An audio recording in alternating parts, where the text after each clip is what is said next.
Okay, weather-wise here we have this again. There is a red flag warning, high fire danger for the area today.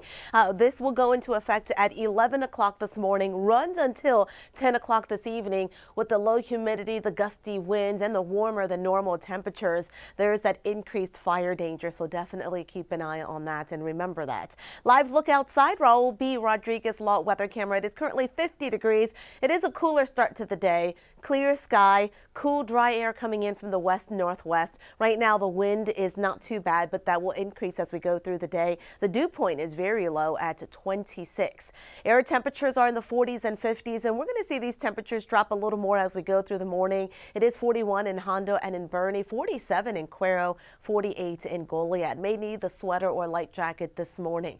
Wind speeds 3 miles an hour in New Braunfels, 7 from Hondo to Uvalde, calm around Bernie and Kerrville. Here's your St. Patrick's Day forecast. We'll be dropping into the mid and upper 40s closer to 7 a.m. and then it warms up. We'll get up to 83 degrees. Winds increasing from the south this afternoon.